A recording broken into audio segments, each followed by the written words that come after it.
waa taariikh nin Soomaaliyeed oo noqday hogaamiye ciidan, siyaasi, halgame, isla markaana la xiriiray dhacdooyinkii ugu waaweynaa ee qarniyadii ugu dambeeyay ee Soomaaliya. Magaciisa waxaa lagu xasuustaa dagaallo geesinimo leh iyo muran siyaasadeed. Wuxuu ahaa General lagu magacaabi jiray Maxamed Faarax Aydiid. Haddaba intaanan u gudagelin taariikhdiisa, fadlan subscribe ina soo dheh, like-tana haynaga baqeelin.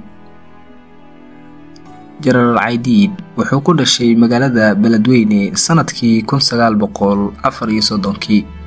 wuxuu ka soo jeeday qoys Soomaaliyeed oo dhaqameed. Intii uu yaraantiisa ku jiray, waxa uu muuqanayay karti iyo hami ciidan. Dhalinyaronimadiisii wuxuu ku biiray ciidanka Soomaaliyeed, wuxuuna tababar ciidan sare ku qaatay Talyaaniga. halkaas ayuu ku bartay xeeladaha dagaalka iyo hogaamintaba, taasoo horseeday inuu noqdo sargaal ka mid ah kuwii ugu cadcadda ciidanka Soomaaliyeed.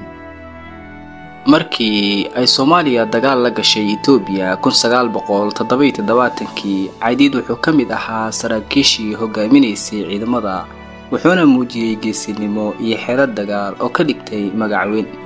Inkastoo dagaalku dhamaaday iyadoo ay Itoobiya taageero ka heshay midowga Sofiyeedka iyo Kuuba, haddana Aydiid wuxuu ku suntanaa geesi Soomaaliyeed oo u dagaalamay qarannimada.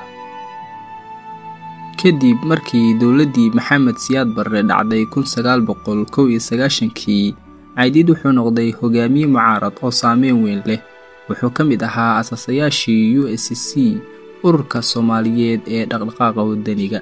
laakiin markii xukunka dhacay, hogaamiyaashii mucaaradka islama aysan midoobin si ay dowlad cusub u dhisaan. taas waxay dhalisay dagaal sokeeye. Aydiid waxa uu noqday mid ka mid ah hogaamiyaashii ugu awoodda badnaa Muqdisho, balse sidoo kale lagu eedeeyay inuu qayb ka ahaa colaadda shacabka. sanadkii 1992, qaramada midoobay iyo ciidamada Mareykanka ayaa soo galay Soomaaliya si ay gargaar bini'aadanimo u gaarsiiyaan. Aydiid iyo ciidamadiisii waxay dagaal adag kala hor yimaadeen ciidamadaasi.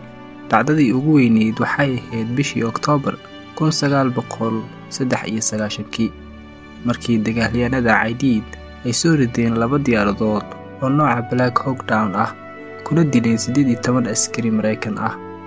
dhacdadaasi waxaa dunida looga yaqaanay Black Hawk Down, waxaana ay Aydiid ka dhigtay wejigii iska caabinta shisheeyaha ee Soomaaliya. sanadkii 1995, taageerayaashiisu waxay ku dhawaaqeen in Aydiid yahay madaxweynaha Soomaaliya. inkastoo caalamka uusan aqoonsaneen, haddana taageerayaashiisu waxay u arkayeen hogaamiyaha rasmiga ah. laakiin noloshiisu waxa ay soo afjarmatay 1 August 1996, markii uu ku geeriyooday magaalada Muqdisho asagoo dhaawac iyo xanuun la ildaran. geeridiisa waxaa ka naxay taageerayaal badan, halka kuwa kale ay u arkayeen dhammaadka dagaaladii uu hogaaminayay. General Aydiid waxa uu ahaa nin muran badan hareeyay. qaar waxay ku tilmaameen halyeey qaran oo ka hortagay shisheeye iyo cadow, kuwa kalena waxa ay u arkayeen nin kaalin weyn ku lahaa burburkii dowladnimada iyo dagaaladii sokeeye. laakiin hal shay lama dafiri karo: saameynta uu ku yeeshay taariikhda Soomaaliya. waxa uu ahaa hogaamiye aan laga indhatiri karin, laguna xasuusan doono geesinimo iyo muran isku dhex jira. ugu dambeyntii, General Maxamed Faarax Aydiid waxa uu ahaa hogaamiye Soomaaliyeed oo noloshiisa ku baxay dagaal, siyaasad iyo hogaamin. inkastoo uu muran badan ku hareeyay, haddana magaciisu wuxuu weligiisa ku jiri doonaa bugaga taariikhda Soomaaliya. waxaa jira cashiro badan oo laga baran karo noloshiisa, geesinimada, hami hogaamineed iyo qiimaha nabadda.